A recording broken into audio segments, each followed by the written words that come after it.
Hello everyone, welcome to my YouTube channel GS classes में आपका स्वागत है।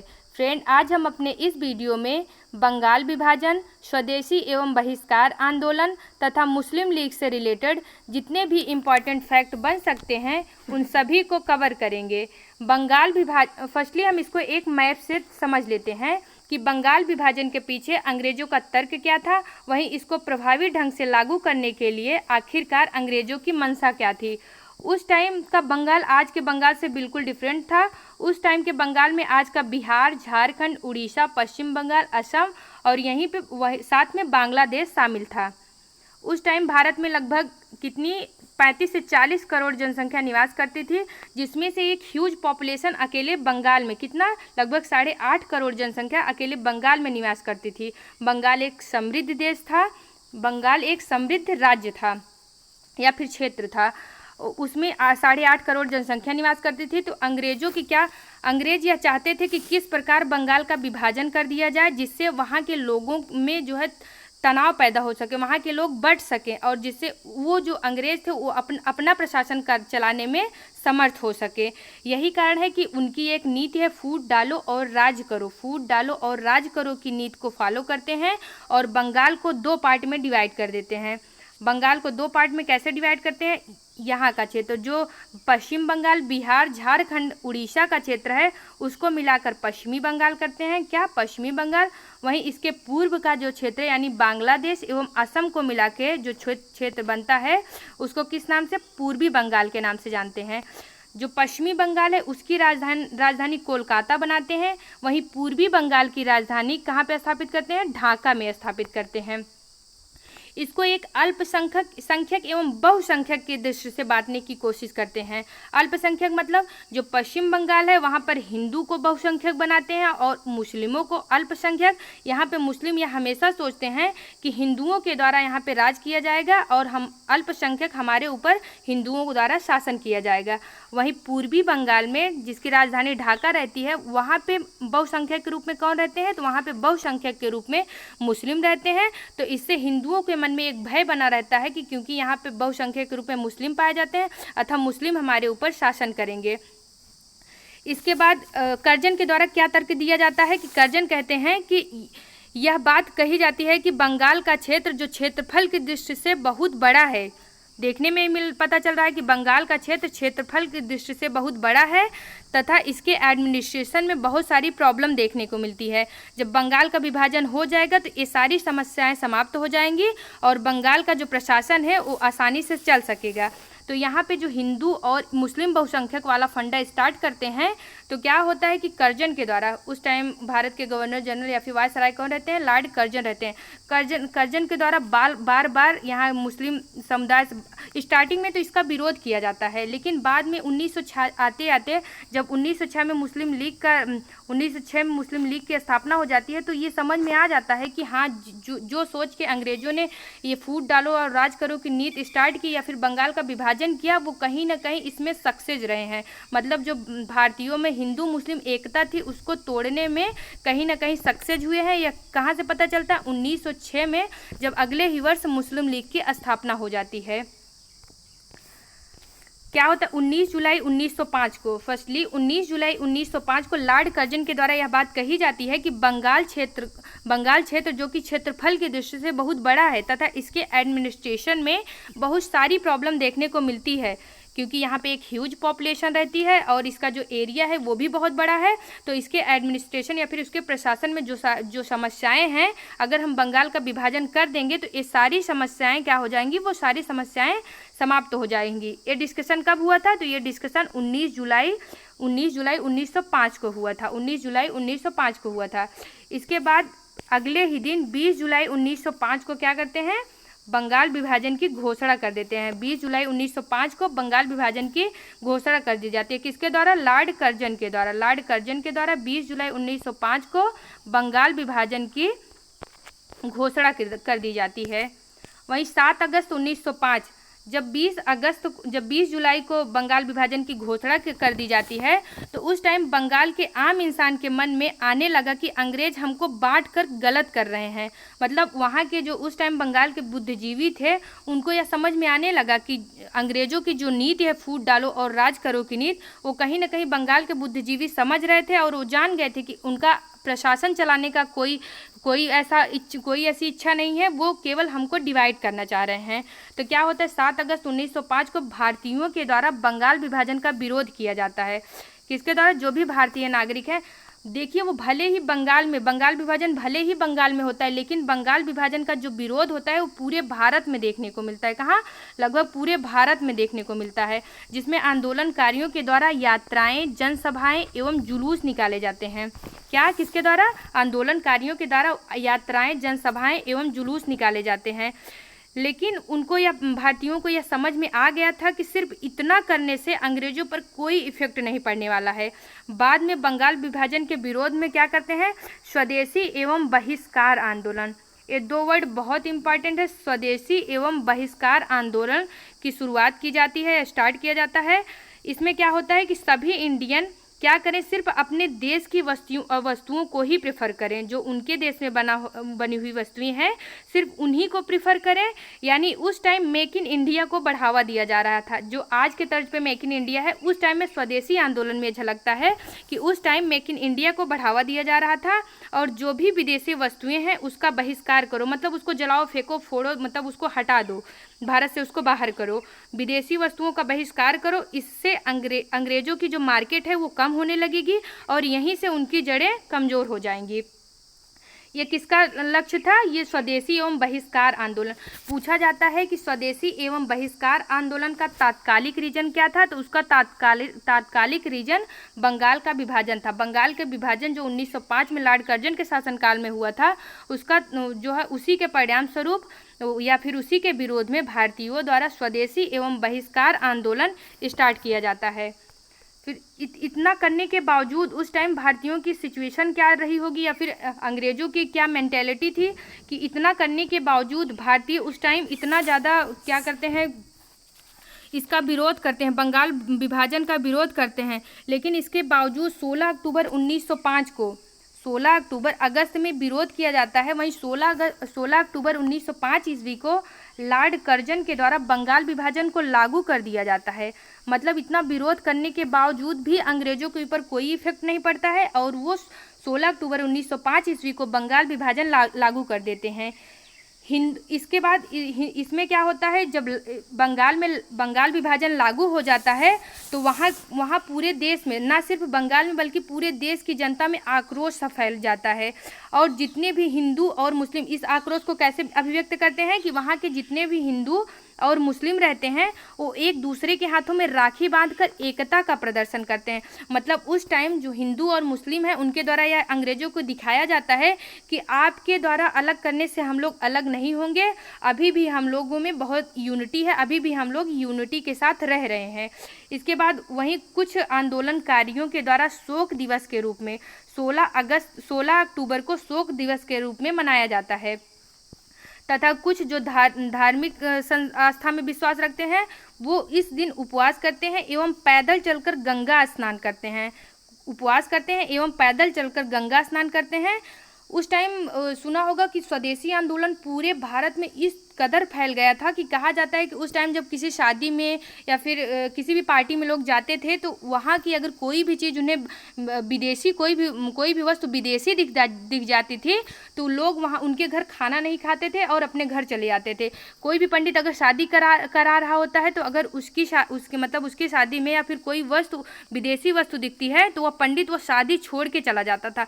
इस तरह उस टाइम जो भारतीय हैं उनमें स्वदेशी भावना उठी थी। और उसका जो गीत क्या था, जो गीत था वो वंदे मातरम था। उस टाइम अंग्रेज वंदे मातरम से इतना चिढ़ रहे थे कि कहा जाता है कि वंदे मातरम गीत पर बैन लगा दिया जाता है। और अगर कोई भी व्यक्ति इस वंदे मातरम को बोलता है या फिर गाता है तो उसके ऊपर क्या करते हैं, या तो पिटाई करते हैं, उसके ऊपर दुनिया भर के फाइन वगैरह लगा दिए जाते हैं। इसके बाद 1906 में देखिए, जैसे हमने पढ़ा कि 1905 में बंगाल विभाजन होता है, जिसका जो है विरोध पूरे भारत के द्वारा किया जाता है। लेकिन बाद में क्या करते हैं, कर्जन मुस्लिमों के पास जाते हैं और मुस्लिमों को अपने पक्ष में करने के लिए उनसे यह बातें हमेशा कहते रहते हैं कि जो कांग्रेस है वो हिंदुओं का प्रतिनिधित्व करता है, मुस्लिमों का प्रतिनिधित्व नहीं करता है। अगर आप मुस्लिमों की राजनीतिक संरक्षण चाहते हैं तो एक अलग ऑर्गेनाइजेशन बनाइए, तभी आपके राजनीतिक संरक्षण हो सकेगा, नहीं तो जो कांग्रेस है वो केवल हिंदुओं का प्रतिनिधित्व कर रहा है। तो परिणाम क्या होता है, रिजल्ट इसका अच्छा आता है। जैसे अंग्रेज चाह रहे थे वैसे हुआ कि 1906 ईस्वी में, कब, 1906 ईस्वी में मुस्लिम लीग की स्थापना हो जाती है। 1906 ईस्वी में मुस्लिम लीग की स्थापना हो जाती है। अक्टूबर 1906 में शिमला में वायसराय लॉर्ड मिंटो से लगभग 36 मुसलमान, कितने, लगभग 36 मुसलमानों का एक प्रतिनिधि मंडल आगा खां के नेतृत्व में मिला था। मतलब जब बंगाल विभाजन हुआ उस टाइम भारत का वायसराय कौन था, तो उस टाइम भारत का वायसराय लॉर्ड कर्जन था। वहीं अगले वर्ष 1906 ईस्वी में मुस्लिम लीग की स्थापना के टाइम भारत का वायसराय कौन था, तो उस टाइम भारत का वायसराय लॉर्ड मिंटो था। तो लगभग 36 मुसलमानों का एक प्रतिनिधित्व मंडल था, जिसका नेतृत्व कौन किया था, आगा खां। तो जाके कहाँ मिलते हैं, शिमला में लॉर्ड मिंटो से मिलते हैं, और वहाँ मिलने के बाद क्या करते हैं कि मुस्लिमों के लिए एक अलग ऑर्गेनाइजेशन की बात करते हैं। वहीं साथ ही में अलीगढ़ कॉलेज के प्रिंसिपल आर्चबोल्ड इस प्रतिनिधि मंडल के जनक रहते हैं। क्वेश्चन पूछा गया है कि जो 36 मुसलमान मिलते हैं आगा खां के नेतृत्व में, उस प्रतिनिधि मंडल का जो है जनक किसे कहा जाता है, तो अलीगढ़ कॉलेज के प्रिंसिपल आर्चबोल्ड इस प्रतिनिधि मंडल के जनक थे। सलीमुल्लाह के नेतृत्व में 30 दिसंबर 1906 ईस्वी को, डेट इम्पॉर्टेंट है, पूछा जाता है कि मुस्लिम लीग की स्थापना कब हुई थी, तो 30 दिसंबर 1906 ईस्वी को ढाका में आयोजित एक बैठक में मुस्लिम लीग की स्थापना की गई। और इसके अध्यक्ष कौन थे, तो उस टाइम इसके अध्यक्ष वकार उल मुल्क थे। कौन, वकार उल मुल्क थे। मुस्लिम लीग का मुख्यालय कहाँ पे स्थित था, तो लखनऊ में। लखनऊ में मुस्लिम लीग का जो है मुख्यालय स्थित था। इसके बाद 1908 ईस्वी में क्या होता है कि अमृतसर में आगा खां की अध्यक्षता में मुस्लिम लीग का प्रथम अधिवेशन, कहाँ पे, मुस्लिम लीग का प्रथम अधिवेशन होता है, जिसमें मुसलमानों के लिए पृथक निर्वाचन मंडल की मांग की जाती है। किस अधिवेशन में, तो 1908 के अमृतसर अधिवेशन में, जिसकी अध्यक्षता कौन कर रहे थे, तो आगा खां कर रहे थे। वो क्या करते हैं, मुसलमानों के लिए पृथक निर्वाचन मंडल की मांग करते हैं। ये पृथक निर्वाचन मंडल की मांग किसके द्वारा पूरी की जाती है, तो 1909 में जो मार्ले मिंटो सुधार आता है, क्या, 1909 में जो मार्ले मिंटो सुधार आता है, उसके द्वारा अंग्रेजों को पृथक निर्वाचन प्रणाली प्रदान की जाती है। बाद में 1916 में लखनऊ पैक्ट देखने को मिलता है। लखनऊ पैक्ट यानी उस टाइम जो कांग्रेस का अधिवेशन और मुस्लिम लीग दोनों का अधिवेशन कहाँ पे हुआ था, तो लखनऊ में हुआ था। और तिलक और जिन्ना के सहयोग से, तिलक एवं जिन्ना के सहयोग से कांग्रेस और मुस्लिम लीग ये दोनों का समर्थन एक होता है। दोनों का लक्ष्य क्या रहता है, भारत की आज़ादी घोषित की जाती है। उस टाइम कांग्रेस के अध्यक्ष कौन थे, तो कल मैंने बताया था उस टाइम कांग्रेस के अध्यक्ष अंबिका चरण मजूमदार रहती हैं। तो लीग के जब 1916 के लीग समझौते के आधार पर भारतीय राष्ट्रीय कांग्रेस का समर्थन करने के अतिरिक्त, मतलब जो मुस्लिम लीग और कांग्रेस केवल 1916 ईस्वी में लखनऊ पैक्ट में देखते हैं कि ये कांग्रेस का समर्थन करते हैं, और इसके बाद कभी भी भारतीयों के राजनीतिक अधिकारों की बात नहीं की। मतलब जो मुस्लिम लीग और कांग्रेस में जो बेसिक अंतर क्या है कि मुस्लिम लीग वो हमेशा जो है भारतीय मुसलमानों के संरक्षण की बात करता है। किसकी बात, भारतीय मुसलमानों के संरक्षण की बात करता है। वहीं कांग्रेस का मेन मोटो क्या रहता है, कांग्रेस भारतीयों के संरक्षण की बात करता है। किसके, भारतीयों के संरक्षण की बात करता है। फिर इसके बाद 23 मार्च 1940 को मुस्लिम लीग के लाहौर अधिवेशन में मोहम्मद अली जिन्ना की अध्यक्षता में पाकिस्तान की मांग की गई थी। कब, 23 मार्च 1940 ईस्वी को। उस टाइम मुस्लिम लीग का अधिवेशन कहाँ पे हुआ था, तो लाहौर में हुआ था, जो प्रेजेंट टाइम में किसका पार्ट है, पाकिस्तान का पार्ट है। और 23 मार्च 1943 ईस्वी को क्या किया जाता है, मुसलमानों के द्वारा पाकिस्तान दिवस के रूप में मनाया जाता है। 23 मार्च 1940 को पाकिस्तान की मांग की जाती है, वहीं 23 मार्च 1943 को पाकिस्तान दिवस के रूप में मनाया जाता है। पाकिस्तान का विचार सर्वप्रथम चौधरी रहमत अली के द्वारा, किसके द्वारा? चौधरी रहमत अली के द्वारा सुझाया गया था। ये क्वेश्चन कई बार एग्जाम में पूछा गया है कि पाकिस्तान का विचार सर्वप्रथम किसके द्वारा सुझाया गया है, तो चौधरी रहमत अली के द्वारा। फिर 1911 ईस्वी में, इसके बाद पाकिस्तान के बारे में अगर कोई बातें बच जाती है, जिस टाइम मोहम्मद अली जिन्ना के द्वारा पाकिस्तान की मांग की जाती है, तो वो क्या कहते हैं, जिन्ना के द्वारा एक कथन कहा जाता है कि हिंदू और मुसलमान शब्द नियत अर्थ में धर्म नहीं है। मतलब जिन्ना यहाँ तक आ गए थे कि ये हिंदू और मुसलमान को धर्म मानने से इनकार कर रहे थे, बल्कि वास्तव में भिन्न एवं स्पष्ट सामाजिक व्यवस्था है। जिन्ना क्या कहते हैं कि हिंदू और मुस्लिम एक अलग धर्म ना होकर एक अलग सामाजिक व्यवस्था है। ये किसके द्वारा कहा जाता है? मोहम्मद अली जिन्ना के द्वारा, जब पाकिस्तान की मांग की जाती है। इसके बाद मुसलमानों के लिए सर्वप्रथम पृथक राज्य का विचार किसने दिया था? ये क्वेश्चन कई बार पूछा जाता है। तो सर्वप्रथम पृथक राज्य का विचार मोहम्मद इकबाल के द्वारा, किसके द्वारा? मोहम्मद इकबाल के द्वारा दिया जाता है। वहीं पर 1913 में दिल्ली दरबार का आयोजन देखने को मिलता है। कब? 1913 ईस्वी में। उस टाइम किसका शासनकाल था? तो उस टाइम भारत में लॉर्ड हार्डिंग द्वितीय का शासनकाल था। किसका शासनकाल? लॉर्ड हार्डिंग द्वितीय का शासनकाल था।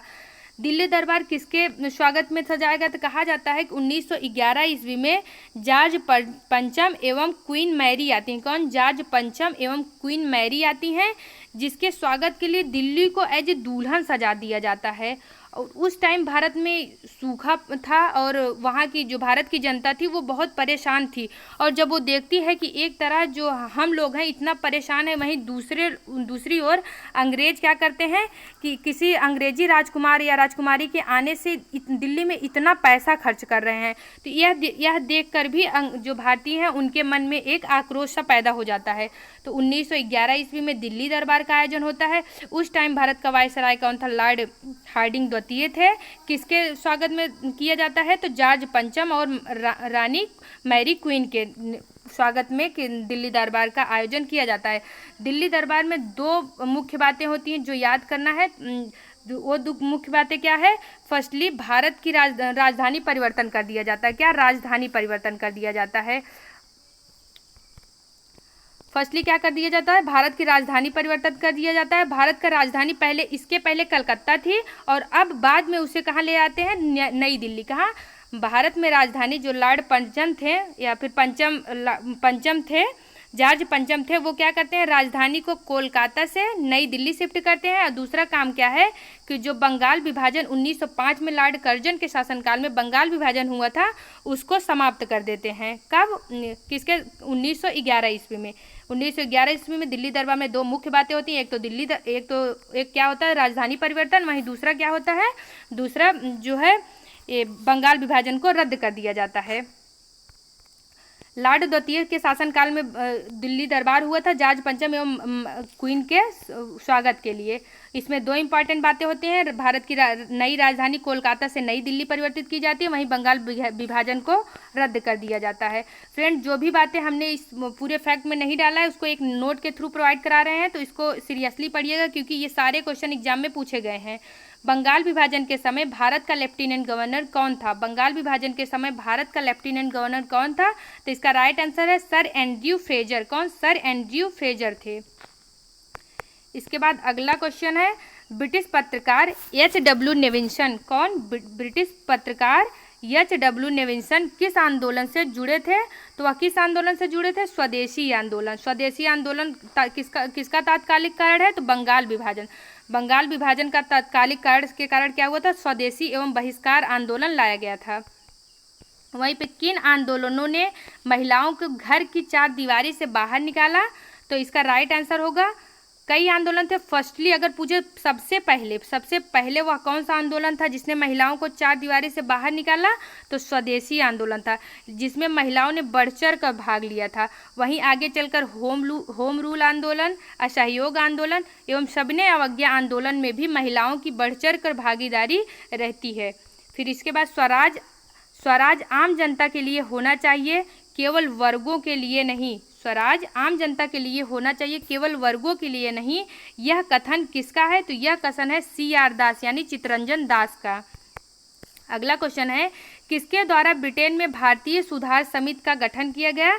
तो भारतीय सुधार समिति का गठन किसके द्वारा किया गया? दादा भाई नौरोजी के द्वारा, जिसे क्या कहा जाता है? Old man of India, old man of India के नाम से जाना जाता है। इसके बाद अगला क्वेश्चन है, किसने कहा था अच्छी विदेशी सरकार की अपेक्षा हीन स्वदेशी सरकार श्रेष्ठ है? यह कथन किसका है? तो यह कथन बाल गंगाधर तिलक का है। बाल गंगाधर तिलक के द्वारा यह बात कही जाती है कि अच्छी विदेशी सरकार की अपेक्षा हीन स्वदेशी सरकार श्रेष्ठ है। फिर अगला क्वेश्चन है, राष्ट्रीय शिक्षा परिषद का गठन किसके द्वारा किया गया? राष्ट्रीय शिक्षा परिषद का गठन किसके द्वारा किया गया? तो सर गुरुदास बनर्जी के द्वारा। किसके द्वारा? सर गुरुदास बनर्जी के द्वारा। इसके बाद हमारा अगला क्वेश्चन और लास्ट क्वेश्चन है कि ब्रिटिश वस्तुओं के बहिष्कार का सुझाव सबसे पहले किसके द्वारा दिया गया? तो इसका राइट आंसर है कृष्ण कुमार मित्र के द्वारा। किसके द्वारा? कृष्ण कुमार मित्र के द्वारा। फ्रेंड, अगर आपको हमारा वीडियो अच्छा लगा हो तो प्लीज़ इस वीडियो को लाइक करिएगा। अगर आप इस वीडियो में नए हैं तो इस चैनल को सब्सक्राइब करिएगा तथा बेल आइकन को जरूर प्रेस करिएगा ताकि हमारे आने वाले सभी वीडियो का नोटिफिकेशन आपको सबसे पहले मिल सके। Thank you for watching my video. जय हिंद।